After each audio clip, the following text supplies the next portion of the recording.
जब यहाँ आए तो आपको कैसा महसूस हो रहा है? यहाँ 18 फरवरी 2025 को मैंने आया तो स्टार्टिंग में मुझे 1 महीना थोड़ा अजीब-सा लग रहा था। हाँ। लेकिन बाद में काम करते गए और जिलाधिकारी महोदय द्वारा काफ़ी अच्छा प्रोत्साहित किया गया, तो मुझे बड़ा अच्छा फीलिंग हुआ और जनता के लोगों का प्यार और शाहजहाँपुर में लोगों का जो उन्होंने रविंद्र की जगह अरविंद लिख दिया। तो आप तब से बनारस के रहने वाले हैं जी। और बनारस की कुछ यादें या बचपन में आपकी जो पढ़ाई-लिखाई कैसे हुई? आपके पिताजी क्या करते थे? तो थोड़ा-सा संक्षिप्त में आप के बताएँ। कारण मेरा एजुकेशन थोड़ा-सा प्रभावित हुआ, जिसमें 2 साल मैंने पढ़ाई भी छोड़ दिया। कुछ ऐसे दोस्त मिल गए, वो कहा जाता है कि आप अपने बारे में ना बताइए, लेकिन आप अपने दोस्तों के बारे में बताइए, तो मैं बता दूँ आपको कौन है। लड़ाई-झगड़ा ये सब चीज़ें तमाम चीज़ें होने लगी। फिर वहाँ पर एक व्यक्ति मिलता है जो मुझसे जो है रात में लड़ाई करने के उद्देश्य से मुझे कुछ अपशब्द और अमर्यादित शब्दों का इस्तेमाल किया, और जैसे कहा जाता है कि who is the master of patience is the master of everything.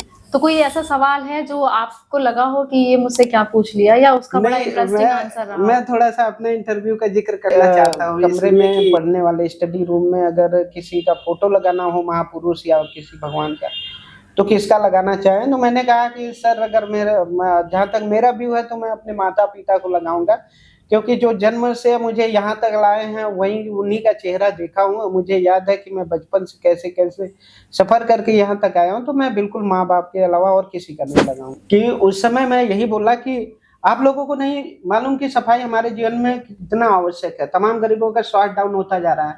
आप समझते हैं कि सफाई न होने के कारण हमारे देश में विदेशी पर्यटक नहीं आते हैं, और विदेशी पर्यटक न आने के कारण भारत का जीडीपी दर गिरता जा रहा है।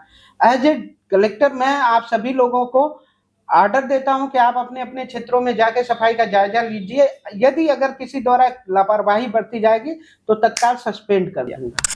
अब ये आपका बचपन तो इतनी ज़्यादा संघर्षों के साथ बीता, तो इस बीच क्या कभी माइंड डिस्टर्ब हुआ कि थोड़ा-सा मस्ती या गर्लफ्रेंड या थोड़ा-सा गॉसिप टाइप का समय का कभी निकाला आपने अपने लिए? पत्नी के सामने आपने क्वेश्चन पूछ दिया, इसलिए थोड़ा-सा मैं तो कुल मिला के गर्लफ्रेंड था, लेकिन बताना नहीं है, इसलिए कि भाई देखिए शाम तक मुझे भोजन भी चाहिए, दोपहर में भी भोजन चाहिए, और हँसते-हँसते जो है मुझे ऑफिस भी जाना है। तो अगर ये बस तो और कलेश होगा सर। हाँ, वो ज़्यादा हो जाएगा, इसीलिए कम से कम पत्नी के सामने न पूछिएगा। हाँ, बिल्कुल लेकिन ये साफ है मैम कि गर्लफ्रेंड थी, है ना सर? हाँ, थी हाँ, मतलब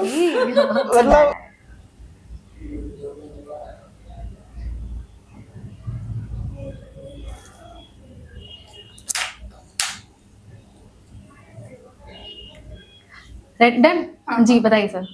अंडमान निकोबार रहा है और हिल स्टेशन रहा है। हाँ। तो हिल स्टेशन में है क्या नाम है वो, नैनीताल है और मसूरी है। वाओ मसूरी है। खाने में सर को सबसे ज्यादा क्या पसंद है? वो तो सब कुछ नहीं, सब खा लेते हैं सर, या कुछ सब्जी में पूछिए। सब्जी में, हाँ सब्जी कौन सी पसंद है सबसे ज्यादा? ये बताएंगे, लिखेंगे ना? हाँ लिखेंगी सर। हाँ। बताए? नहीं सर अभी नहीं। हेलो दोस्तों, हर अफसर की एक कहानी होती है, कुछ फाइलों में लिखी जाती है तो कुछ उसके चेहरे पर मुस्कान बनकर दिखती है। आज हमारे साथ ऐसे ही शख्स हैं, ऐसे ही अफसर हैं जो सख्त भी हैं लेकिन थोड़ा संवेदनशील भी हैं। बात करते हैं शाहजहाँपुर के अपर जिला अधिकारी जो शाहजहाँपुर में वित्त एवं राजस्व विभाग देख रहे हैं, अरविंद कुमार जी, और उनके साथ हैं उनकी बेहतर हाफ यानी कि उनकी जीवन संगिनी सौम्या जी। तो बात होगी कुछ काम की भी, लेकिन उस प्यार की भी जो थकान के बाद चेहरे पर मुस्कान देता है। तो बहुत स्वागत करते हैं अरविंद सर का और सौम्या मैम का। सर बहुत स्वागत है आपका। तो सबसे पहले तो सर ये जानना चाहेंगे कि आप जब यहाँ आए तो आपको कैसा महसूस हो रहा है?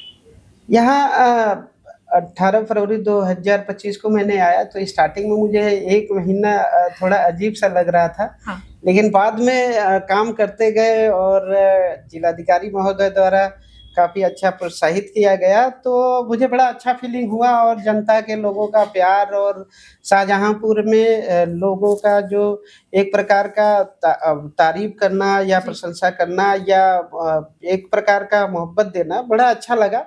मुझे लगता है कि अपने 11-12 साल की सेवा में मुझे जितना शाहजहाँपुर में प्रसिद्धि मिली या लोगों का एक दूसरे से जुड़ाव, कनेक्टिविटी हुआ, उतना और कहीं नहीं हुआ। मैं शाहजहाँपुर को थैंक यू कहता हूँ और अभी तो ऑन ड्यूटी हूँ। तो सर आप चलते हैं थोड़ा आपके बचपन की तरफ। तो बचपन में भी क्या आपका नाम अरविंद ही था या घर में कोई निकनेम भी है आपका?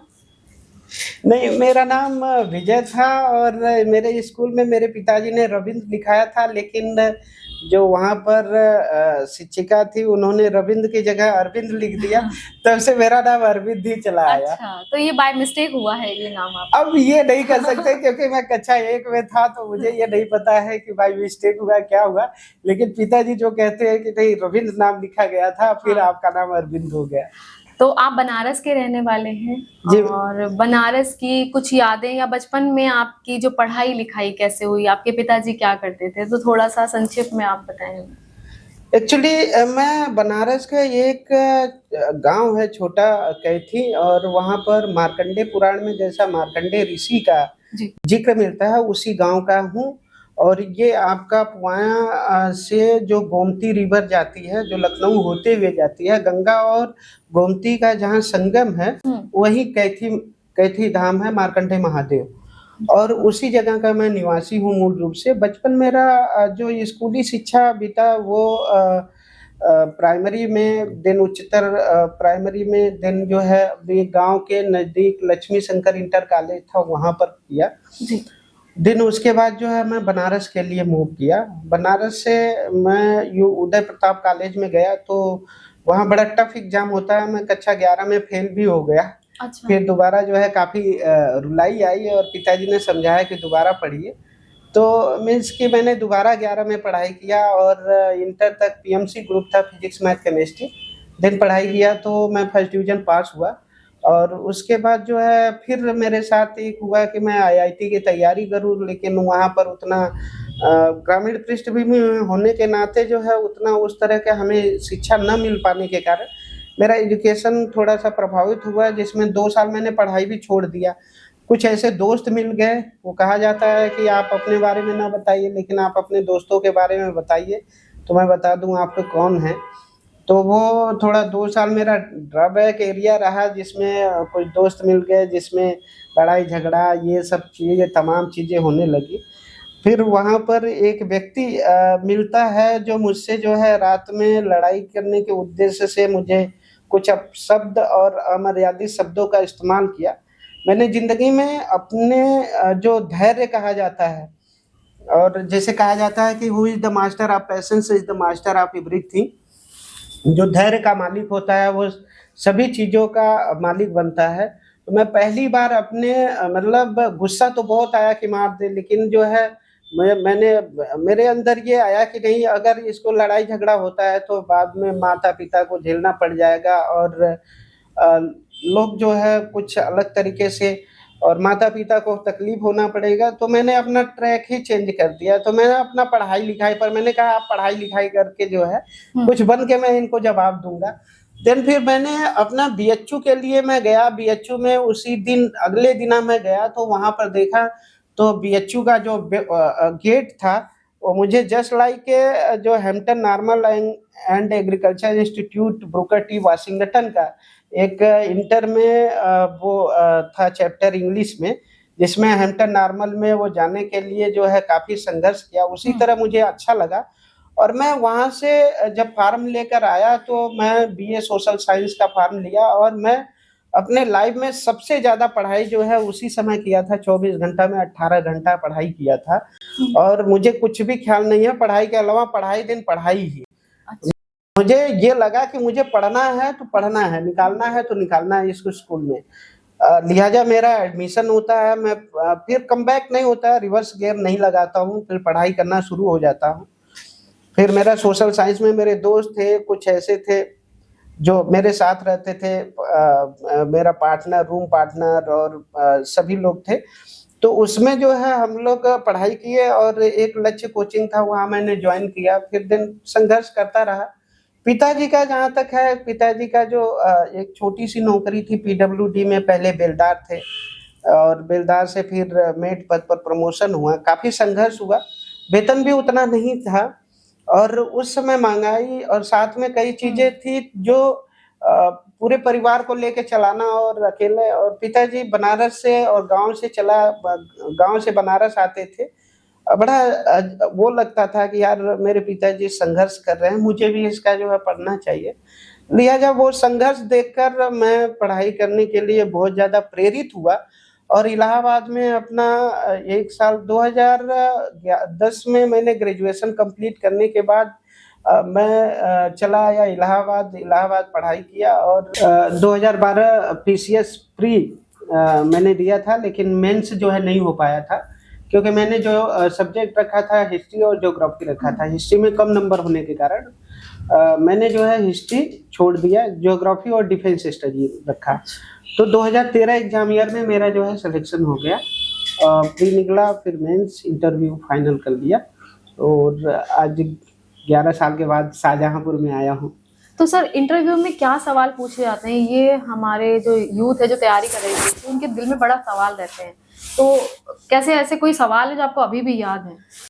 इंटरव्यू में जो सवाल पूछे जाते हैं ना उसका और होता है ना छोर होता है। उसमें क्या पूछा जाएगा, आपके पर्सनल चीज़ें से भी पूछ सकते हैं, आपके कॉमन चीज और जो इस समय जो घटनाएं हैं उनके बारे में। खास करके मोस्ट प्रोबेबिलिटी यही है वर्तमान समय में जो सामाजिक आर्थिक राजनीतिक जो परिदृश्य है उसके बारे में ज्यादातर इंटरव्यू पूछा जाता है। अच्छा, तो कोई ऐसा सवाल है जो आपको लगा हो कि ये मुझसे क्या पूछ लिया या उसका बड़ा इंटरेस्टिंग आंसर रहा? मैं थोड़ा सा अपने इंटरव्यू का जिक्र करना चाहता हूँ, इसलिए कि मुझे बड़ा याद है कि स्टार्टिंग में थोड़ा डर लगा क्योंकि ग्रामीण पृष्ठभूमि से आना और तैयारी करना। पहले तो लोग आदमी मैं कुर्सी पर बैठने का पहले वो चीजें तरीका सीखा।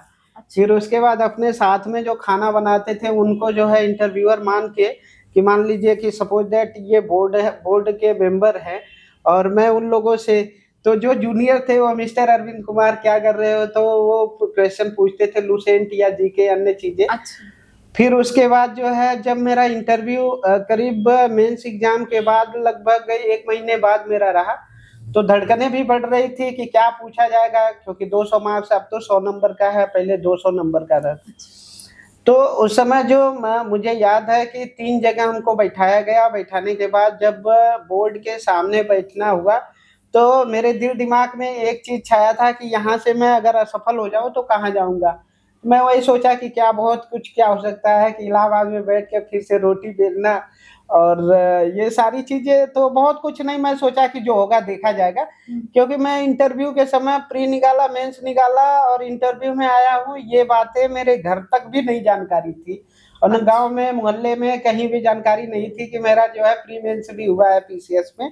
तो देन मैं बोर्ड के सामने जब प्रस्तुत होता हूँ तो मेरे अंदर फियरनेस बहुत ज्यादा हो जाता है। मैं जो क्वेश्चन का आंसर है वो सही तरीके से बता नहीं पा रहा था। मीन्स के 60% बताता था और 40% नहीं बता पाता था। मेरे अंदर डर पैदा ज्यादा हो गया। तो जो चीजें मुझे याद रहती थी जुबान पर वो चीजें फिसल जा रही थी। अच्छा।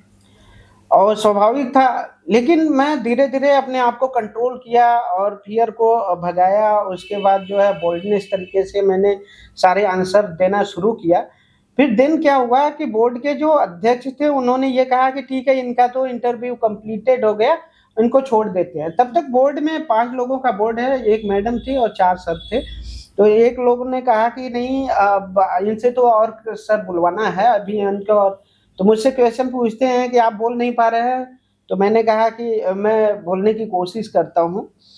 फिर आगे जो है कई चीज़ें पूछा गया, भारत पाकिस्तान संबंध, उसके बाद भारत चाइना संबंध, तुंगभद्रा रिवर और तमाम चीज़ें हैं जो डिफेंस और ये चीज़ें, चाणक्य नीति, क्लाडविज की नीति, ये तमाम चीज़ें पूछा गया जिसमें मैं अब पहले से बेटर आंसर देने लगा। फिर लास्ट में जो है उन्होंने मुझसे 1-2 क्वेश्चन पूछा जो मुझे याद है। उन्होंने कहा कि अगर सपोज दैट आपके आपके कमरे में पढ़ने वाले स्टडी रूम में अगर किसी का फोटो लगाना हो महापुरुष या किसी भगवान का, तो किसका लगाना चाहें? तो मैंने कहा कि सर अगर जहाँ तक मेरा व्यू है तो मैं अपने माता पिता को लगाऊंगा, क्योंकि जो जन्म से मुझे यहाँ तक लाए हैं वही उन्हीं का चेहरा देखा हूँ। मुझे याद है कि मैं बचपन से कैसे कैसे सफर करके यहाँ तक आया हूँ, तो मैं बिल्कुल माँ बाप के अलावा और किसी का नहीं लगाऊंगा। तो बड़ा वो हुए। फिर लास्ट में जो मेरा लास्ट क्वेश्चन था, उसमें एक ऐसा क्वेश्चन पूछा गया जो मैं हर चीज़ों से भागता रहा।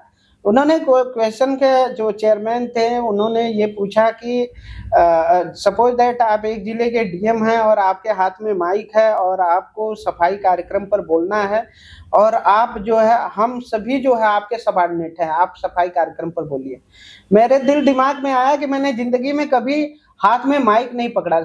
सच्चाई ये था कि मैं बोर्ड में मतलब जब फेस करना हुआ तो मैं यही अपने दिमाग में सोच रहा था कि मैं हमेशा क्लास के पीछे बैठता था, कभी ना एक कविता कहा माइक पकड़ के, ना वो चीजें, और मैं जिन चीजों से पीछे भागता रहा वो आज मुझे वही घेर लिया है।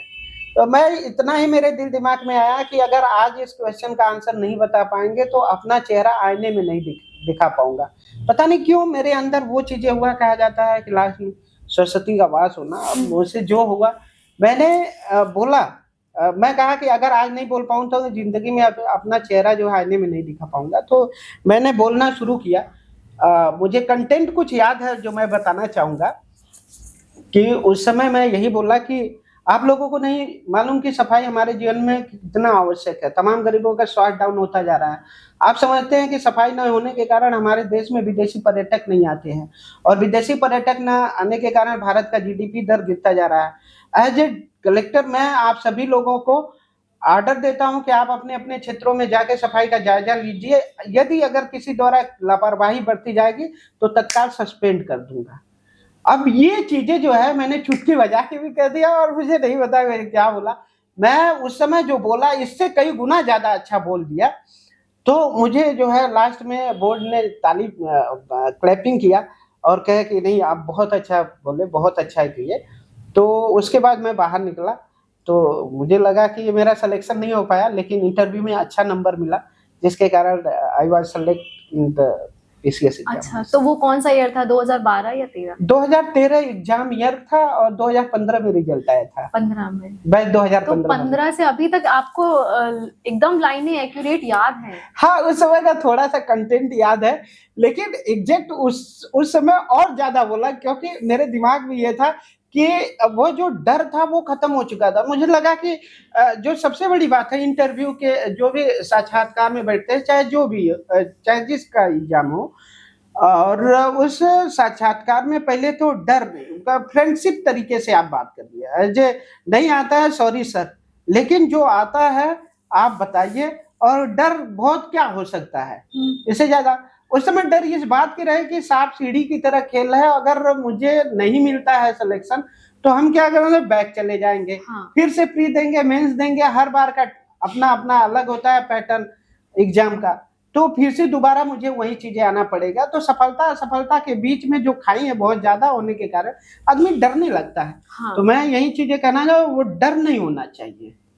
बिल्कुल सही कहा आपने। तो आपके यहाँ घर में भी फैमिली में कोई है जो सिविल सर्विसेज में है?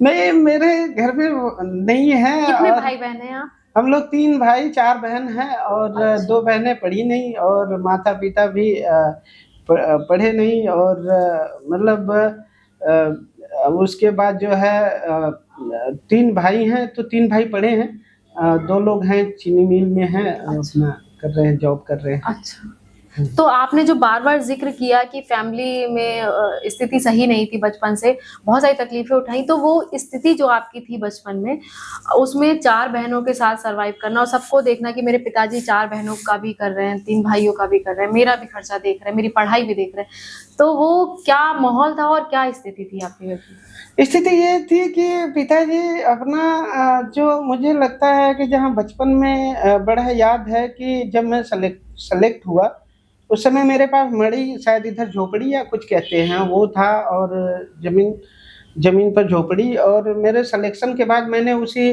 झोपड़ी में ही जाके माता पिता के साथ जो है अपना फोटो भी खिंचवाया था। और आज भी मेरे पिताजी उसको, उस पेपर की कटिंग जो है, दैनिक जागरण, अमर उजाला, हिंदुस्तान, जो दैनिक समाचार पत्र है, उन सब चीज़ों को बड़ा सजो के रखे हुए हैं।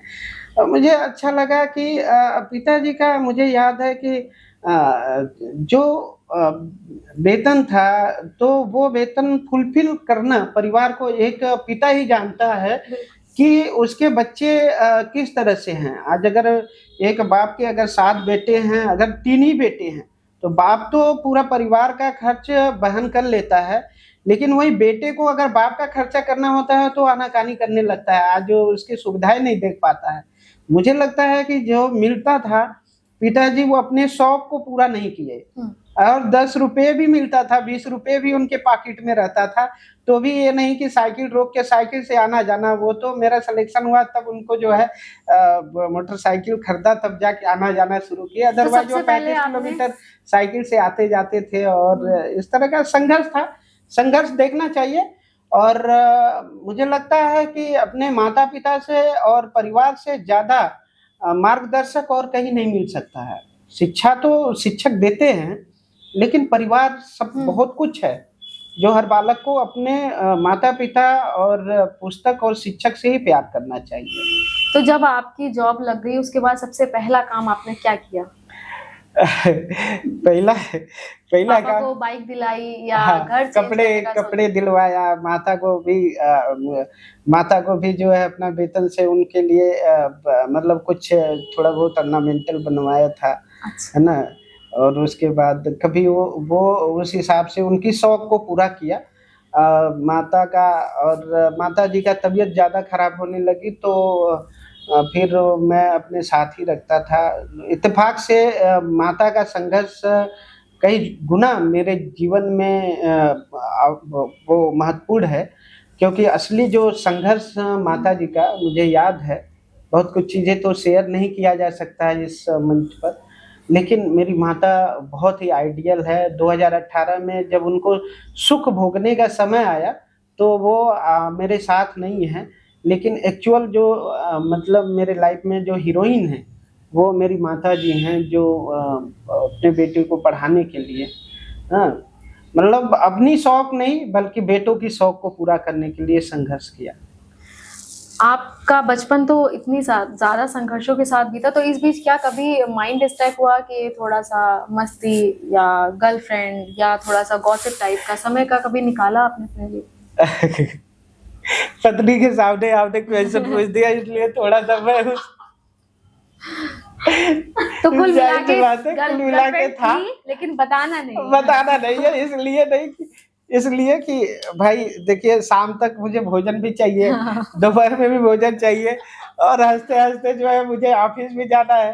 तो अगर ये तो चीजें खुलासा हो जाएगा तो फिर शायद 2-4 दिन का दिन खराब हो जाएगा। हाँ, तो बिल्कुल नहीं शेयर करना चाहिए। या पहले शेयर किया है शादी के टाइम? शेयर किया है।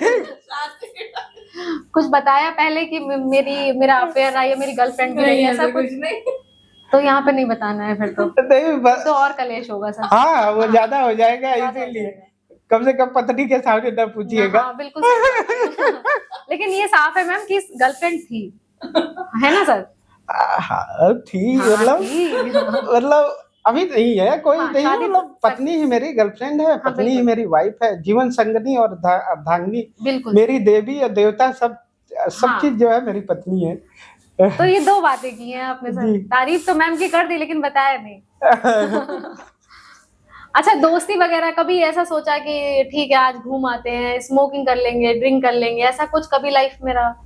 नहीं, लाइफ में ऐसा तो नहीं था। जैसे स्मोकिंग की बात है या ड्रिंकिंग की बात है, इन सब चीज़ों से अवॉइड करता रहा शुरू से ही। और खास करके घूमने का मैं बहुत बड़ा शौकीन रहा, और मैं काफ़ी घूमता भी हूँ। अभी तो सर से भी छुट्टी लेता हूँ। सर बड़े मतलब छुट्टी के मामले में बहुत उदार हैं, सर दे देते हैं भी, तो घूम भी लेता हूँ, और घूमना बड़ा अच्छा लगता है मुझे, बहुत अच्छा फीलिंग है। घूमने के अलावा सर क्या क्या पसंद है आपको? घूमने के अलावा मूवी देखना जी। मूवी अभी लगभग लगभग अच्छा, 3-4 दिन पहले। मूवी ज्यादा देखते हैं आप? हम तो मार धाड़ वाला, लेकिन मैडम हमारी जो है प्रेम वाला ज्यादा पसंद करती हैं। अच्छा तो अभी मुझे ज्यादा हॉरर मूवी पसंद है। हॉरर मूवी हम नहीं पसंद करते हैं, अच्छा, क्योंकि वो सपने में भी आता है, इसीलिए हम बंद कर देते हैं। मैम को तो डर नहीं लगता है? इनको डर नहीं लगता है ज्यादा। समझ में आया लेकिन डर नहीं लगता। मैं देखती हूँ। अच्छा, अभी कौन सा पिक्चर देखे थे? एक दीवाने की दीवानी है। हाँ देखे थे, एक दीवाने की दीवानी। एक दीवाने की दीवानी है, तभी वो 3-4 तो दिन बहुत अच्छी पहले मूवी आई है। हाँ, हाँ, लेकिन एंडिंग खराब एक है और वो ज्यादा, वो उस हिसाब से आप कमेंट तो नहीं करना चाहिए, लेकिन वो एंडिंग जो है जी, वो जो हीरोइन है वो पूरी तरीके से मतलब डेडिकेट रहती है हीरो पर। हीरो डेडिकेट रहता है हाँ, हीरोइन पर, लेकिन हाँ। हीरोइन जो है कोई लास्ट मोमेंट तक लास्ट साथ मोमेंट नहीं पे देती जो है ऐसा कुछ होता है। बिल्कुल तो सिंगिंग भी पसंद है आपको? मैम के साथ अगर कभी खाली कभी बैठते हैं कभी तो गुनगुनाते हैं। तो दोनों लोग ही साथ में गाते हैं? हाँ। अच्छा, तो कौन से सर ज्यादा सॉन्ग आपको अच्छे लगते हैं? कौन सा गाना? आपने गदर मूवी ज्यादा देखी है हमें लगता हाँ, है ना? आपने एक सॉन्ग भी सुनाया था गदर का, मैं निकला गढ़ लेके। हाँ वो भी सुनाया था आपने। आपने तो बहुत सुनाए थे गाने। चाहे चाहे तुझको वाला भी। अच्छा, तो अभी कौन सा सुनाने वाले हैं? मैम को डेडिकेट करते हुए। तुझको ना देखूं तो जी घबराता है, देख के तुझको दिल को मेरे चैन आता है, देख के तुझको दिल को मेरे चैन आता है, हर गम उठा लूं तन्हा अकेला, तेरे लिए है खुशियों का मेला, सारा संसार दूं जीवन भी यार दूं, जितना कहे तू उतना मैं प्यार दूं, जितना कहे तू उतना मैं प्यार दूं। बहुत बढ़िया सर, बहुत अच्छा।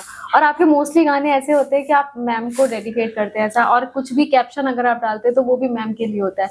तो आपकी जब अगर हम लव नहीं, एक गाना और भी है उनका, शम श्रीवास्तव जी का है। हाँ, पत्थर की चमक है न नगीने की चमक है, पत्थर की चमक है न नगीने की चमक है, चेहरे पसीना तान के जीने की चमक है, पुरखों से विरासत में हमें कुछ न मिला था, पुरखों से विरासत में हमें कुछ न मिला था, जो दिख रही है खून पसीने की चमक है, हाँ, जो दिख रही है खून पसीने की चमक है।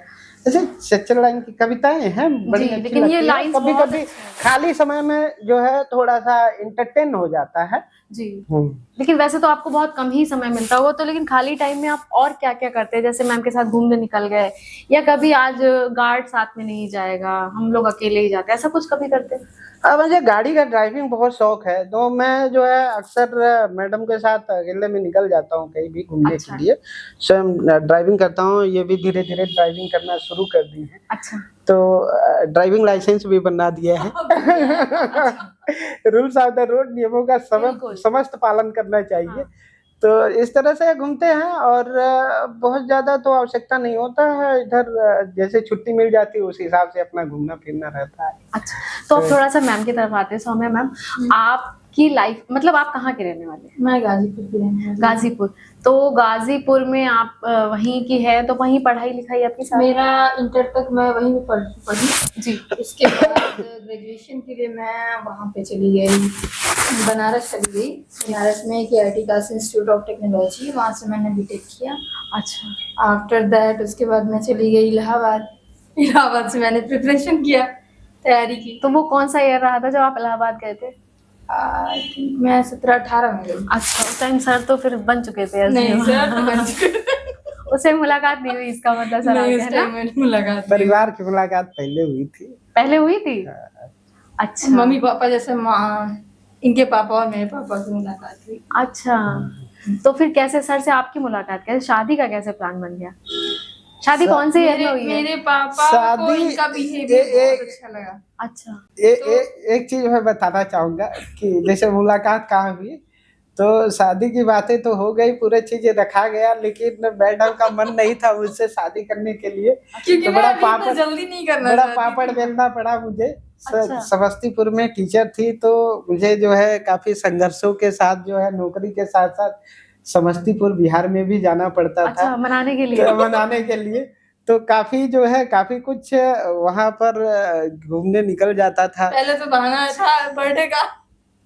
अच्छा। हाँ, तो इस तरह जो है धीरे धीरे मतलब मैडम के साथ प्रेम हाँ। कहानी स्टार्ट नहीं तो कैसे मनाया, कैसे आपने, क्या क्या करना पड़ा, क्या क्या पापड़ बेले? वो हो जाता है धीरे धीरे पापड़ तो फाइनली कन्विंस कर लिया कि कन्विंस कर लिया मैंने। तो क्या, जैसे मैम तो पढ़ना चाहती थी, इतनी जल्दी शादी नहीं करना चाहती थी, तो नहीं, मेरी जैसे कि मेरी जब जॉब लग गई हाँ। तो पापा तो हो गया कि नहीं अब तो कोई ऑप्शन नहीं है। अब तो पहले तो मेरा ये था कि नहीं जॉब कर लूंगी तभी कुछ करूंगी, अच्छा। शादी नहीं कुछ भी। तो पापा वहां तक रुके रहे। उसके बाद जब जॉब हो गई तो उसके बाद क्या है, अब तो कर लेना चाहिए। हाँ। अब जॉब भी हो गई। मैंने कहा ठीक है, आप लोग को जो सही लगे फिर। अच्छा, तो अरेंज मैरिज कम लव मैरिज है, ऐसा हाँ, कह सब सकते हैं। मतलब पहले अरेंज मैरिज है, फिर हाँ। उसमें लव मैरिज डाल पापा दिया गए गया, तो इन दोनों मिक्स हो गया है। अच्छा। अब तो ये पूरी तरीके से नहीं कर सकते हैं कि अरेंज मैरिज है कि लव मैरिज है, दोनों में मिक्सअप है। तो शादी से पहले तो वैसे ही मिले हुए थे आप दोनों लोग। हाँ। तो शादी कौन से ईयर में हुई है सर? शादी अभी रिसेंटली हुई है, अभी 24 में, 2024 में। हाँ 2024। तो अभी तो 1 साल ही हुआ होगा, है ना? हाँ। तो शादी के बाद मैम की ऐसी कौन सी आदतें हैं जो आपको बहुत पसंद है? मैम की ये पूछिए कौन सी आदतें, मतलब वो है कि जो पसंद नहीं है। है? जो पसंद नहीं है। नहीं, पसंद तो है। अब कैसे कह सकता हूँ कि नहीं पसंद है, पसंद तो है ही है। सारी आदतें पसंद है। वो कोई गड़बड़ हो गया, साहब पड़ोस में बैठे हैं इसलिए। ये बात नहीं है। शॉपिंग की आदत पसंद है, मतलब शॉपिंग की आदत पसंद है। और मैडम का सबसे बड़ी बात है कि केयरिंग जो है, उस केयरिंग में ओवर केयरिंग हो जाता है, जिसके कारण मोटापा का शिकार भी हो जाता है। वो खाना खाने जाओ, 1 रोटी होगा हाँ। तो 1.5 रोटी कम खा रहे हैं आजकल। क्या है क्या नहीं है, तो थोड़ा सा और बढ़ा के, दाल है सब्जी है ये सारी चीजें है तो थोड़ा सा बढ़ जाता है, एडिंग ज्यादा हो जाता है, जिसके कारण जो है। सौम्या मैम, एक हेल्दी रिलेशन के लिए आपके क्या एफर्ट्स रहते हैं सर के लिए कि हाँ एक रिश्ता अच्छा बना रहे? अब ये चले जाते हैं ऑफिस, तो चले गए तो ये काम में बिजी हो जाते हैं। हाँ। तो मैं फोन दूर करूंगी कि आप पहुंच गए, आपको कॉल करके बताना चाहिए मुझे। अच्छा। कि आप पहुंच गए। अच्छा। उसके बाद ये अच्छा लगता है मुझे, ये ऑफिस से कहीं भी जाते हैं, हाँ। भी कहीं जाते हैं कहीं पे भी, तो ये फोन करके जरूर बताते हैं। मतलब कहीं निरीक्षण के लिए जाना है या कुछ? के लिए जाते हैं, ये जरूर कॉल करके बताएं कि अच्छा मैं यहाँ जा रहा हूँ, अच्छा। आज लेट हो जाएगा, थोड़ा सा टाइम लगेगा आने हाँ। ये सब चीजें। तो ये सब चीजें एक अच्छा रिश्ता बनाने के लिए जरूरी भी है ना सर, मानते हैं ये बात? नहीं और हम बिल्कुल लोग खाना तो बिल्कुल साथ में ही खाते, भले इनको टाइम लग जाए अच्छा। खाने में। मतलब दोपहर का खाना लगभग 2:30-3 बजे तक ही होता है। हाँ, कभी कभी 4 बज जाता हो तो हाँ। उस बीच भी आप वेट करते हो सर? सब वेट करते हैं हम लोग, साथ में ही खाते हैं। अच्छा। मेरे हिसाब से मैं अगर मानूं कि एक पति पत्नी के बीच में अगर एक अच्छा रिश्ता बने, उसके लिए आवश्यक है कि पत्नी को एक दोस्त, एक गर्लफ्रेंड, एक वाइफ, एक परिवार का एक महत्वपूर्ण अंग माने, जो आपकी जितनी जरूरत है। जैसे आदमी को एक कपड़े की जरूरत है या उसे मतलब पैसे की जरूरत है, पत्नी को भी अपना जरूरत समझे और एक अपना संपूर्ण अंश समझे। तो निश्चित तौर पर पति और पत्नी के बीच में एक घनिष्ठता और एक ऐसा प्रेम जो पति पत्नी के बीच में रहता है, वहाँ न कभी झगड़े होंगे न कभी वो चीजें होगा। तो एक अच्छा मोहब्बत पनपता है और एक अच्छा गुड रिलेशन बन सकता है। जैसे मुझे लगता है कि हम जब आते हैं ऑफिस से तब बैठ जाते हैं साथ में, कुछ ना कुछ काम करते हैं, या कहीं मुझे लगता है कि जैसे आज दिन भर से यहीं पर हैं या कहीं बाहर नहीं निकली है तो साथ में चल जाते हैं, कहीं घूमने चलते हैं, कहीं कॉफी पी लेते हैं, कहीं चाय पी लेते हैं, कहीं कुछ खा लेते हैं, ढोकला खा लेते हैं। ऑफिस से आने के तो बाद ऑफिस से आने के बाद जो है कहीं ना कहीं घूम लेते हैं। रास्ता ही घूम के आए, लेकिन घूम के आते थे। तो कहीं ना कहीं रास्ता घूम लेते हैं। तो इस तरह का जो है एक चीज है कि ना एक गुड रिलेशन बनता है। हाँ।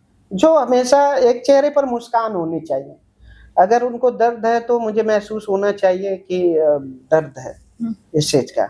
अब जैसे एक दिन रात को इनके तबीयत ज्यादा खराब हो गई, मैं तुरंत हॉस्पिटल लेके गया और वहाँ पर डॉक्टर से भी बात किया और वहाँ तुरंत जो है इलाज किया।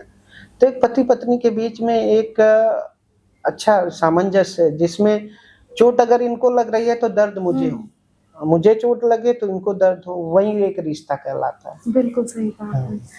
तो अगर थोड़ा आपके प्रोफेशन के बारे में बात करें तो शाहजहाँपुर जब आए थे आप, तो उस टाइम पे जो आपने स्टार्टिंग में कुछ ऐसी एक्टिविटी करी कि आपको लोग नायक के रूप में देखने लगे। नायक मूवी में जो अनिल कपूर ने किया, उसकी तरह से आपके वीडियोस वायरल होने लगे कि धान सेंटर पे आप जा रहे हैं, एकदम कैजुअल यूनिफॉर्म ड्रेस में आप चले गए, हवाई चप्पल पहन ली। तो वो सारे आइडियाज आपके मन में कैसे आते हैं? जी, अब मूवी तो अलग है, लेकिन जहाँ तक काम करने का है, सबसे बड़ी बात कि जब आप देखेंगे कि जो गवर्नमेंट की पॉलिसी है, निश्चित तौर पर आम जनता के हितों को लेकर और जनता के संवेदनाओं के प्रति ज़्यादा है। तो मुझे लगता है कि अगर हम अपनी ड्यूटी को ईमानदारी से करें, ठीक है, तो वो करते हैं, तो निश्चित तौर पर जनता के प्रति जो है एक अच्छा संदेश भी जाता है। और मुझे बड़ा खुशी इस बात की है कि हमारे जिलाधिकारी महोदय बहुत ही तेज तर्रार और संवेदनशील और जनता के प्रति ओरिएंटेड और अपने ऑफिसर से भी बहुत प्रेम करते हैं। तो सर के कुशल निर्देशन में जब भी कभी कोई चीज़ें जाता हूँ तो सर को बताता हूँ, सर का उचित मार्गदर्शन मिलता है, बड़ा अच्छा ज्ञान मिलता है। तो इसलिए मुझे काम करने का बड़ा अच्छा शौक लगी रहती है। अच्छा, कुछ नया तो कैसे कुछ करना है? नया चीज़ें करने का, इनोवेटिव चीज़ें, इनोवेटिव थिंग्स, इनोवेटिव चीज़ें रहता है तो अच्छा रहता है। हाँ। और रही बात हवाई चप्पल की, वो चीज़ें तो बहुत मुझे लगता है कि जैसा आप महसूस करें कि आम जनता कैसे है और आप कैसे हैं। पैंट शर्ट बूट और ये सब चीज़ें पहन के ये लगता है कि ठीक है, वो चीज़ें अपनी जगह है, लेकिन कभी फीलिंग आनी चाहिए कि भाई आम जनता कैसे रहती है, कैसे सोचती है। सपोज दैट ऐसे समझिए कि अगर मेरे ऑफिस में अगर कोई जनता आ रहा है, बाहर वेट कर रहा है और उस वेट के 1 घंटे बाद मैं उससे मुलाकात कर रहा हूँ, तो उसको कैसा महसूस होगा। जस्ट लाइक ऐसे अपोजिट समझिए कि आपके सामने कोई अधिकारी है और आपको वेट करना हो, आप अर्जी लगाए हैं कि आपसे वो ऑफिसर्स मिल जाए और वो नहीं मिलता है, तो आप घर पर आते हैं तो बड़ा तकलीफ होता है कि यार वो देखिए अधिकारी, मैं बहुत उम्मीदें लेके आया। बिल्कुल। मुझे जहाँ तक लगता है शाहजहाँपुर में कलान हो गया या बंडा क्षेत्र हो गया या आपका जलालाबाद क्षेत्र, परशुरामपुरी, ये सब क्षेत्र जो है, अगर वहाँ का व्यक्ति आता है तो एक बात ये है कि 1.5 घंटा 1 घंटा तो सफर करके आता है।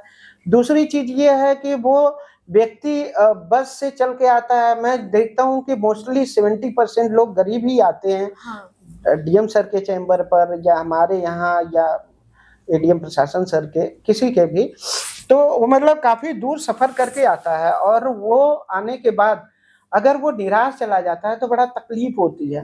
तो इसलिए इस फीलिंग को महसूस करके कि यार वो व्यक्ति आया हुआ है और अपने किसी काम के लिए, तो इसीलिए मैं हमेशा जो है कभी किसी का होता है तो फोन से बात करता हूँ, क्योंकि मैं जानता हूँ कि एक तो 100 रुपया 150 रुपया जो किराया है वो लगा के आया है और उसके बाद जाएगा तो भी उसका लगेगा 300 रुपया, और बड़ी उम्मीद के साथ आता है कि उस फलाने अधिकारी के सामने आप जाएंगे, वो साहब मेरी बात सुन लेंगे। अगर हम उसके बात सुन लेते हैं तो उसको कुछ हो या ना हो, लेकिन प्रसन्नता इस बात का है कि अधिकारी ने अच्छे से सुना कम से कम। देखिए मेरे पास भी कोई आता है या किसी के पास जाता है तो ये नहीं है कि भाई 100% तो उसका काम हो ही जाता है, लेकिन अगर आप एज ए ऑफिसर अगर आप उससे अच्छे से ट्रीट कर ले, अच्छे से बात व्यवहार कर ले, उसकी आधी समस्याएं दूर हो जाती है। तो मुझे लगता है कि इस तरह से काम करना चाहिए। जनता और पब्लिक को सोच के उनके मानवीय संवेदना, जैसे माननीय मुख्यमंत्री जी भी लगातार मीटिंग में भी कहते रहते हैं कि जनता के प्रति संवेदनाओं को ध्यान रखें अधिकारी, तो इस तरह का हम लोग सोचते हैं और डीएम सर के निर्देशन में अच्छा चल रहा है, तो इसलिए मुझे भी अच्छा लगता है। आपको पता है शाहजहाँपुर में लोग आपको बहुत पसंद करते हैं, और जब हमने एक बार पूछा था कि अब नेक्स्ट पॉडकास्ट किसका होना चाहिए, तो सबसे ज्यादा वोट आपको मिले थे कि आपको आपका पॉडकास्ट, आपके बारे में लोगों को जानने में बड़ा क्यूरियोसिटी थी। तो ये चीजें सोचकर आपको अच्छी फीलिंग आती होगी कि मैं कुछ अच्छा कर पा रहा हूँ शाहजहाँपुर में। जी थैंक यू। मुझे तो सबसे अच्छा लगा इस बात का कि मुझे शाहजहाँपुर की जनता लाइक करती है, और मैं इसलिए महसूस करता हूँ कि जनता हमेशा एक ईश्वर के रूप में है और काम करना चाहिए। मैं उससे ज़्यादा खुश रहता हूँ, मैं अपने परिवार के साथ भी खुश रहता हूँ और परिवार के साथ खुश होने का मतलब ये है कि आपका काम करने में भी अच्छा लगता है। लोग अच्छे हैं इसलिए मैं अच्छा हूँ। तो क्या अभी और कुछ प्लानिंग शाहजहांपुर को लेकर के, शाहजहांपुर में और भी चीजें हैं जो बदलनी है, जो अच्छी करनी है, कि क्या कुछ सोचा है मन में? नहीं, बिल्कुल शाहजहांपुर में अभी बहुत कुछ आवश्यकता है, जैसा कि यहाँ के माननीय जनप्रतिनिधिगण और जिलाधिकारी महोदय इसको लेकर बड़ा अच्छा और सभी ऑफिसर्स जो है इसके लिए काम कर रहे हैं बड़ा अच्छे तरीके से। और आने वाले समय में जल्द ही शाहजहांपुर की तस्वीर भी काफ़ी बदल जाएगी और यहाँ पर जो विकास की चीज़ें हैं बहुत अच्छा होगा, क्योंकि यहाँ के लिए बजट भी अभी काफ़ी ज़्यादा हुआ है। तो मुझे लगता है कि यहाँ पर अच्छा स्कोप है और यहाँ विकास की प्रबल संभावनाएं हैं और उसमें अगर मैं कहीं कहीं योगदान देता हूँ तो ये मेरे लिए सौभाग्य का विषय होगा। आप ये मानते हैं कि जब हमारे सीनियर्स अच्छे होते हैं, हमें सपोर्ट करते हैं, तो और काम करना और ज्यादा आसान हो जाता है? तो शाहजहांपुर के जिला अधिकारी का भी सपोर्ट आप लोगों को पूरा रहता है हर काम में? 100%। जस्ट लाइक ये प्रशासन जो हम लोगों का एडमिनिस्ट्रेशन है एक परिवार की तरफ वर्क करता है।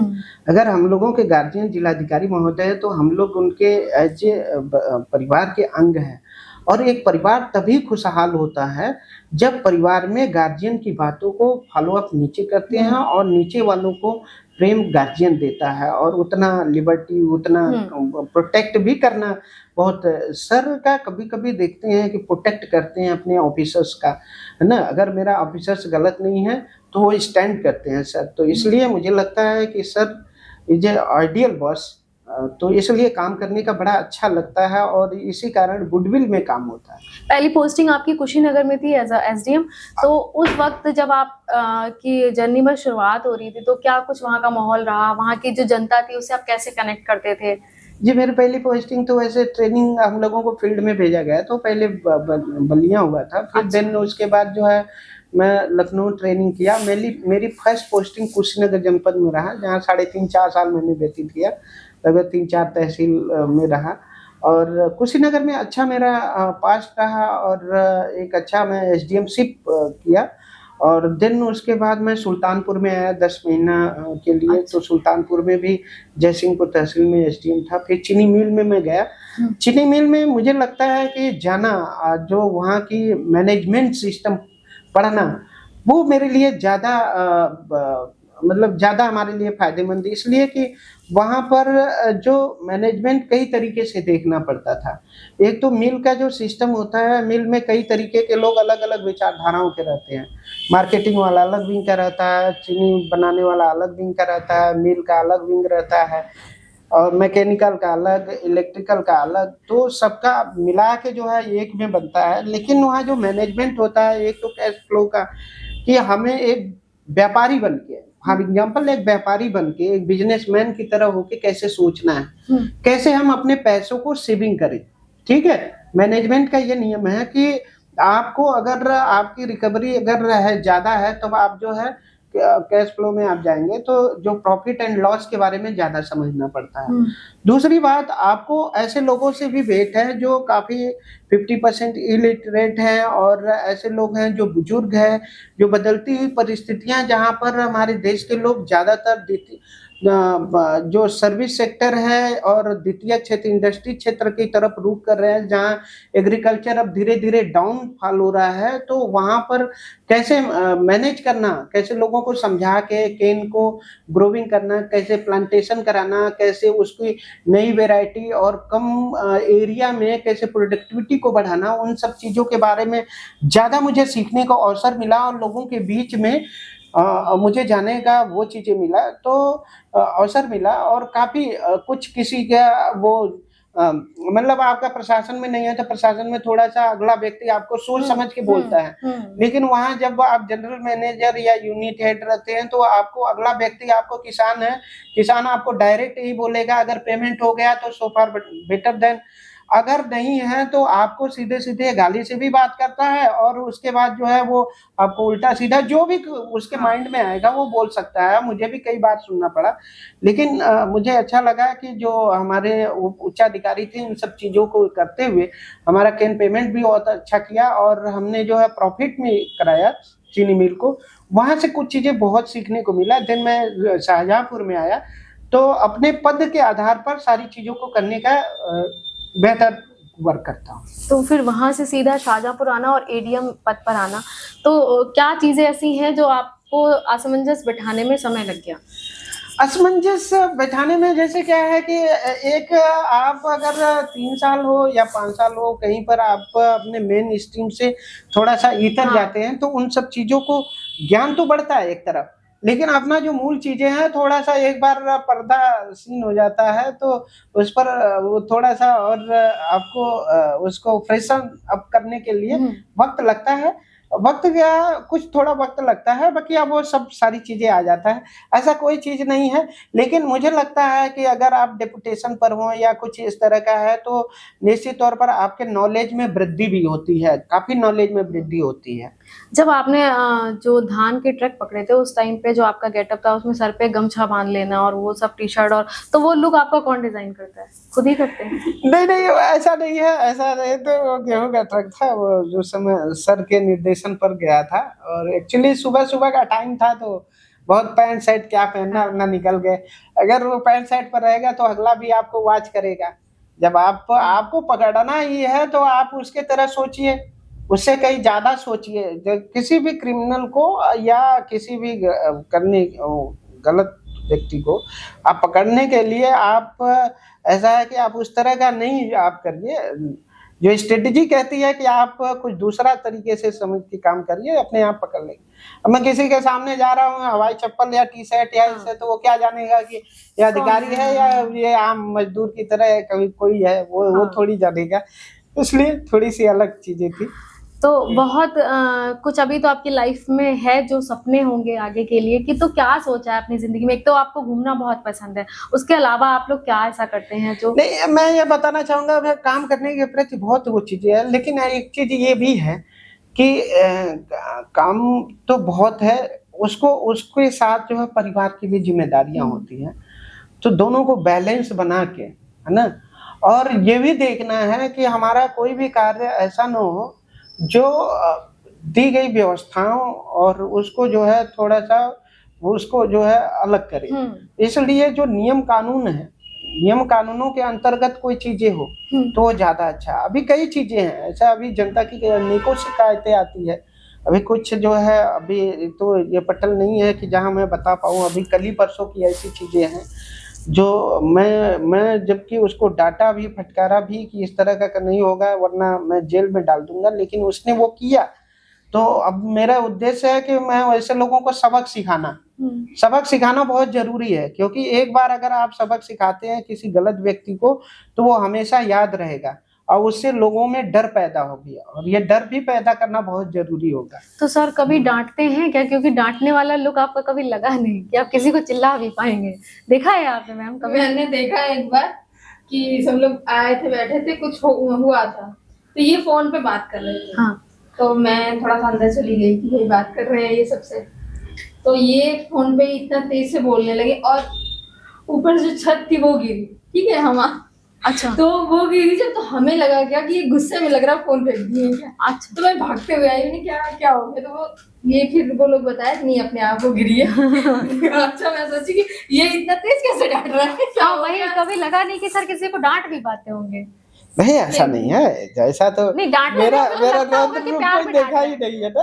अच्छा। मैं अब तो बड़ा सिंपल हो गया, तो बहुत तो वो चीजें नहीं। गलत करने वाले को डांटना का मतलब ये है, वैसे उस डांटने का मतलब आप देखिए आज के समय में लोकतांत्रिक मूल्यों के आधार पर, और जहां तक सोशल मीडिया का जमाना, और जब सबको अपनी जानकारियां हैं, ऐसे में आप किसी को गाली नहीं दे सकते हैं और किसी को आप कुछ उल्टा सीधा भी नहीं बोल सकते हैं। नियम कानून है, उस नियम कानून के तहत मारिए ना। तो मेरा ये कहा, अगर कोई गलत कर रहा है तो उसके खिलाफ लिखा पढ़ी करिए, ज्यादा बेटर है। अगर उसको जो है अपना जुबान चला रहे पलट के वो जुबान चला देगा तो आपकी क्या अहमियत रह जाएगी। इसलिए थोड़ा सा ये सब चीजें सोच के चलने की आवश्यकता है। तो कभी तो आपकी भी सीनियर से डांट पड़ती होगी, हल्की फुल्की कभी डांट पड़ी, तो वो माहौल जब आप घर में आए तो गुस्से में आए, कभी ऐसा कुछ हुआ? ऐसा कुछ नहीं, कभी ऐसा- परेशान, इमोशनल? घर की चीजें अलग रहती हैं इनकी और ऑफिस की चीजें अलग रहती हैं। अच्छा, कभी ऐसा नहीं लगा कि आज ऑफिस की चीजें ये नहीं आके कि बताएंगे आज ऐसा हो गया वैसा इस हो गया। संबंध में मैं बताना चाहूंगा कि एक बार मैं मेरे बॉस ने मुझे डांटा, बड़ा ज्यादा डांट दिया।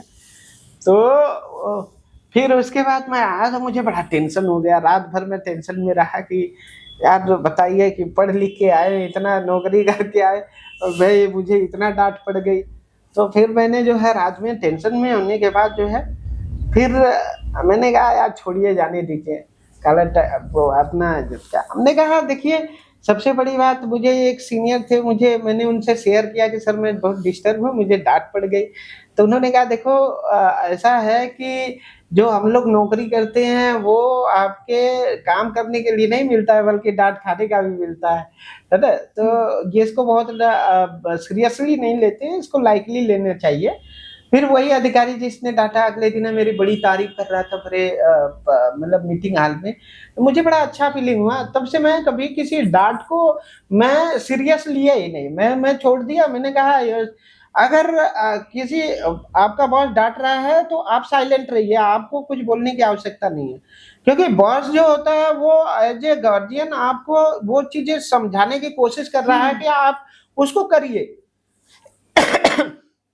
तो अगर आप प्रत्युत्तर या कोई वो चीजें करें तो ये गलत है। Beyond of the rule, beyond of the ethics, वो आपको जो है ऐसा कार्य नहीं सोचना चाहिए।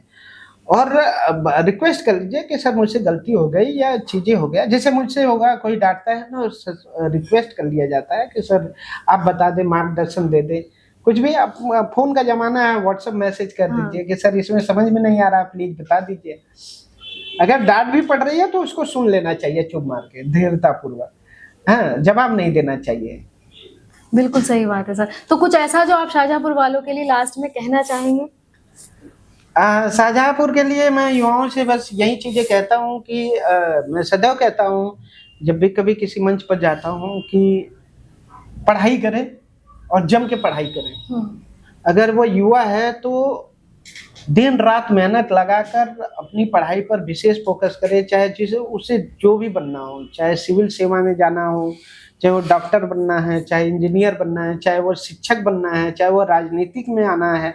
जो उसका काम है वो मूलभूत काम करे, नंबर 1। और नंबर 2 पर अपने परिवार का ख्याल रखे, और नंबर 3 पर वो कुछ भी करे वो सब चलेगा। अपने पिता का सम्मान सबसे पहले करिए। हाँ। तो आपको देखा है लोगों ने। हाँ, अपने परिवार का सम्मान जो है, माता पिता का सम्मान बहुत जरूरी है। माता पिता, परिवार और साथ में गुरु जो उसने शिक्षा दिया है उसका, वो उसके लाइफ में एक जो उसका एम है वो प्राप्त कर लेगा। अदरवाइज जो है मतलब वो कुछ भी बन जाए। मतलब सपोज दैट आपको चीजें मिठास कैसे लगती है, मुझे इस बात की खुशी है, मेरी पत्नी अच्छी है, मेरा परिवार अच्छा है, मुझे इस बात की। आदमी की सोच में निर्भर करता है। पैसा आपको खुशी नहीं दे सकता है, मकान और ऊंचे बिल्डिंग और आपकी जो चीजें, शोहरत, वो आपको कभी सुकून नहीं दे सकता है। सुकून तो किसी के व्यक्ति के बाड़ी देती है। सुकून तो परिवार का एक प्यार और पत्नी का मोहब्बत देता है। और पता चला कि हमारे पास अकूत संपत्ति है, सब कुछ जुटा लिया, चाहे जिस रूप में, लेकिन अगर परिवार में अगर कला है, परिवार में वो चीजें हैं, तो कभी जिंदगी में सुकून मिल ही नहीं सकता है। मुझे लगता है कि सुकून और जो चीजें हैं, जो मोहब्बत है, जो परिवार का एक आपसी जो नैतिकता है, वो जब आप उतना आप एफर्ट करते हैं, जब परिवार को उतना महत्व देते हैं, इम्पोर्टेंस देते हैं, तो आपके जीवन में बहुत ही अच्छा चीजें करता है। बिल्कुल सर। एक लास्ट राउंड हम खेलेंगे जिसमें मैम आपको रिप्रेजेंट करेंगे कि आपकी पर्सनैलिटी क्या है, उसके बाद आप बताएंगे। याद है सर या याद करने की कोशिश कर रहे हैं? हाँ, याद है। याद है? हाँ। बताइए। समस्तीपुर। देखते हैं मैम ने क्या लिखा है। वाह। सबसे ज्यादा सर को कौन सा हिल स्टेशन है जो अभी तक पसंद आया है?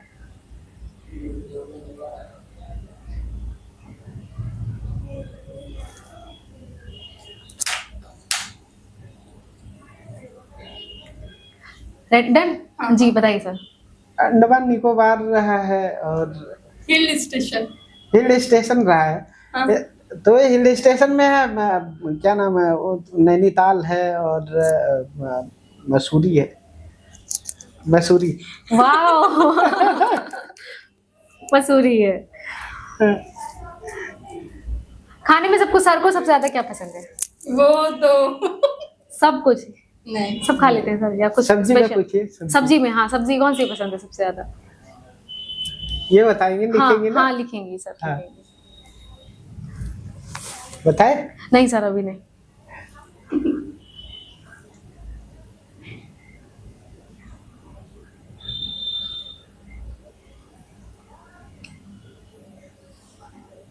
हो गया डन। ओके सर, बताइए। आलू पालक बैगन आलू पालक बैगन की सब्जी। इनकी फेवरेट सब्जी। वाह तो कैसे, मतलब वो डेली? अभी आज खुद बोल के आए हैं बनाने के लिए आज भी। तो आलू पालक बैगन डेली खाते हैं? नहीं, डेली नहीं खाते हैं वो, मोस्टली नहीं तो कैसे सर, पालक अलग बनानी है, बैगन अलग बनानी? एक ही में। एक ही में बनाना हाँ, है? एक ही में। आलू पालक बैगन तो कैसे बनती है ये एक साथ?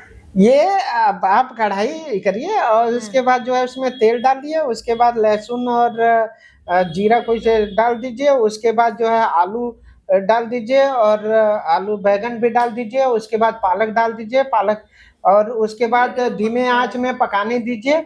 और वो कढ़ाई में बना रहे हैं तो ऊपर से ढक दीजिए, हाँ। या कुकर में बना रहे हैं तो उसको इस तरह कर दीजिए। और फिर उसके बाद देखिए थोड़ा लटपटा रहना चाहिए और बढ़िया से नमक डाल दीजिए, और आपको मसाला डालने की जरूरत मतलब नहीं लहसुन पड़ेगी। और जीरे के तड़के के साथ ही बस बनाना है? बस उतने में, और नमक कम तेल डालना में ही। आजकल जो है 10% खाद्य तेलों का कम खपत करना है। हाँ हाँ। तो मैं इस मंच से भी कहना चाहूंगा सभी लोगों का जो है ऐसे सब्जी ऐसे खाने का वो जो है इस्तेमाल करें जिसमें खाद्य तेलों का कम उपयोग हो। तो मुझे लगता है आलू पालक बैगन में बहुत कम खाद्य तेल और मसाले का इस्तेमाल होता है, जिसके कारण जो और टेस्टी लगेगी, बहुत पूरा अच्छा। उसको सब्जी को घोट देना है या आलू को मिक्स कर देना है, आलू पालक बैगन? हाँ, वो लास्ट में कुछ बिखरे रहते हैं तो उसको जो पलटा कहते हैं, हाँ, क्या बोलते हैं, हाँ, चम्मच, हाँ। उससे जो है कुछ देते हैं अच्छा। और मिक्स हो जाता है। तो किसके साथ ज्यादा पसंद है, चावल या रोटी? चावल के साथ रोटी, एक 1.5 रोटी हो जाएगा और उसमें जो है वो चीजें और बैगन आलू चावल के साथ भी बहुत अच्छे लगते हैं। चावल बहुत अच्छा बहुत लगता अच्छा है। लगता है। पूर्वांचल में चावल बिना, जैसे हम लोग कहते हैं कि हाँ, पेट नहीं लगता भरा है कि चावल। पेट नहीं भरा है, तो चावल बड़ा अच्छा लगता है चावल के साथ तो। और लेकिन आलू बैगन की सब्जी तो बहुत पसंद है, पालक डाल के कभी नहीं बनाई। नहीं, अब बनाने वाले पर निर्भर करता है। हाँ, वही हाँ, कैसी तो बन रही है? कभी मेरे हाथ का खाया, हाँ, मतलब तो आप बनाते भी हैं? हम बनाते बहुत अच्छा, कुकिंग अच्छी कर लेते हैं, कुकिंग भी कर लेते हैं आप? बहुत अच्छा कर लेते क्या हैं। क्या खिलाया है अब तक आपको बना के? मुझे तो इन्होंने नॉनवेज बना के खिलाया। अच्छा, नॉनवेज आप अच्छा बनाते हैं? हाँ, बहुत टेस्टी। वो जब भी बनेगा तो ये खुद बनाते हैं अपने अच्छा से। अच्छा, तो नॉनवेज में चिकन ज्यादा पसंद है? जी। उसके अलावा क्या क्या बनाते हैं सर? उसके अलावा सब्जी कभी ये बैगन आलू पालक? नहीं, वो जो बनाने वाला है उसको ट्रेंड भी कर देते हैं कि इस तरह से बनाओ, और बता बकिया देंगे जो उसको मेरी अच्छे से फेवरेट कैसे रहेगी बनाना उसको बड़ा दिलचस्पी लेके बनाता हूँ। अच्छा, तो खाने में भी मन लगता होगा? खाने में मन लगता है। हाँ, तो अब हम लोग पूछ रहे हैं कि मैं सर का जो है फेवरेट कलर कौन सा है? सर का फेवरेट हाँ। कलर लिखना है मैम आपको? अच्छा मुझे लिखना है। हाँ। इनका पहले था, अब पता नहीं क्या है। नकल कर सकता हूँ थोड़ा सा। नहीं, मैंने बोला ना पहले था, हो सकता चेंज हो गया। नहीं, अभी काला कलर है वो तो। अरे वाह अच्छा, ये भी पता था क्योंकि मैंने देखा ना इनका जो भी अलमीरा में जितने कपड़े थे सब काले काले, फिर मैंने उसको हटाया, उसके बाद मैंने चेंज किया? अब मैं शॉपिंग इनके लिए करती हूँ, तो काला नहीं लेना है। अब मुझे नहीं खरीदना पड़ता है। अब मेरा नाम जो है टेलर टेलर को एक बार बता दिया हूँ। जब मुझे कपड़ा की जरूरत होती है, मैडम जाती है अपना कपड़ा खरीद के अपने मन पसंद का वही दे देती है, और सिलने के लिए जब हो जाता है तो लेते आती है, तो मेरे सामने नया मिल जाता है। तो बस हमारे लिए बहुत अच्छा रहा है। वही कपड़ा सबसे ज्यादा पसंद है, वही जो चीज़। मैम को पसंद है वही सबसे ज्यादा। हाँ, बस इनके पसंद का ही। अच्छा अपना जीवन जो है ना इनके पसंद से ही ढाल लिया। अच्छा, हाँ। तो अब थोड़ा आपसे सवाल करेंगे मैम के बारे में। मैम आप ये जो है ना बोर्ड, आप सर को दे दीजिए, लाइए। और सर आप ऐसे लिखेंगे कि मैम को ना दिखे। ठीक है। ठीक है, ठीक। थोड़ा सा तिरछा कीजिए। ठीक। मैम का जो है वो फेवरेट कलर कौन सा है? फेवरेट कलर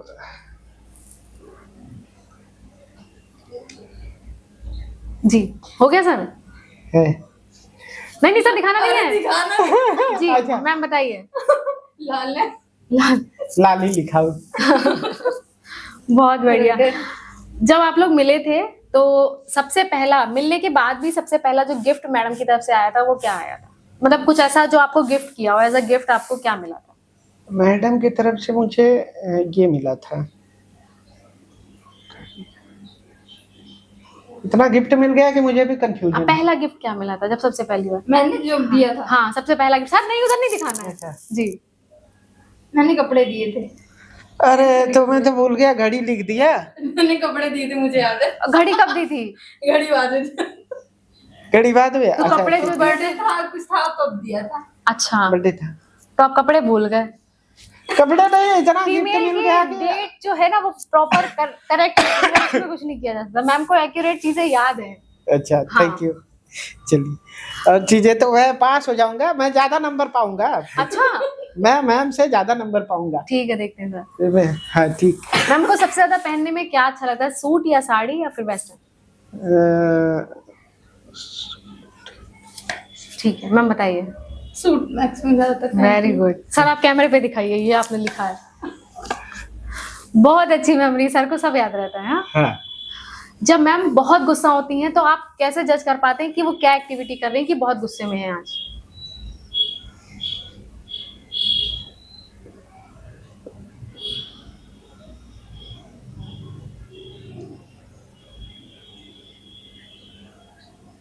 ऊपर वाला तो हटा दीजिए। नहीं कोई बात नहीं, कोई बात नहीं।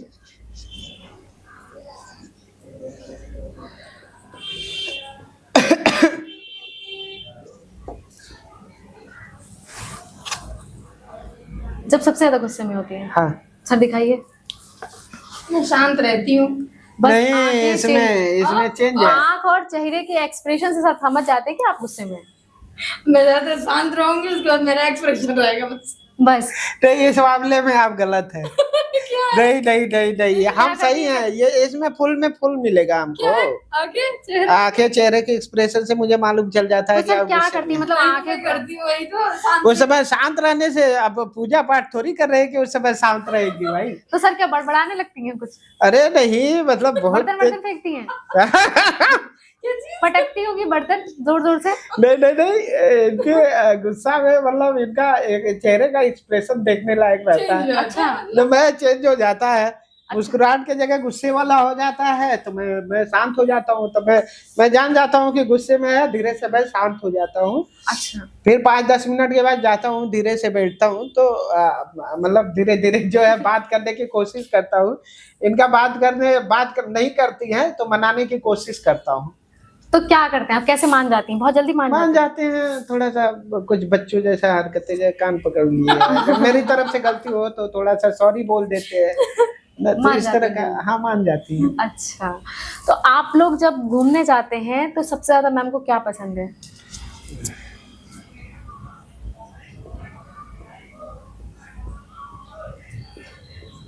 घूमने टाइम में हाँ, जैसे हाँ। बाहर गए हैं तो क्या सबसे ज्यादा पसंद है?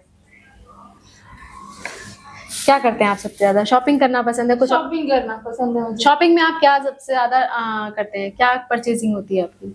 कपड़े। एकदम फुल मार्क है ना, कपड़ों की शॉपिंग है। कपड़ों की अच्छा, अपने लिए मैं ज्यादा कहीं जाती हूँ तो पहले मुझे रहता है कि नहीं कपड़े ले लो। अच्छा, कोई एक ऐसी एक्टिविटी मैम के बारे में आप बताइए जो आपको लगता है कि हाँ हर लड़की में ऐसा होना चाहिए लाइफ। जो मैम के अंदर है वो मैं महसूस करता हूँ, क्योंकि लड़की तो अलग चीज हो गई, लेकिन एक जो हमारी पत्नी के रूप में है, जो केयरिंग है, मतलब अपने पति के प्रति वफादारी, पति के प्रति जो है उनके प्रति मतलब सम्मोहित होना, और उनके प्रति हमेशा आदर भाव में चीज़ें रखना, ये चीज़ें मुझे बहुत अच्छा लगता है। कि मैं जब तक नहीं पहुंचता हूं तब तक खाना नहीं खाती हैं, और भले मुझे 5 शाम को क्यों ना हो जाए, और साथ में ही खाना खाना। ये नहीं मैं मतलब मैं निकल गया तो मैं कहीं होटल पर खा लूं या कुछ। हाँ। नहीं, कहते भी हैं कि नहीं होटल पर नहीं खाना है, साथ में खाना खाना है। अच्छा। बाहर तो खाना नहीं खाना है। इस तरह का प्रॉपर केयरिंग जो है जी।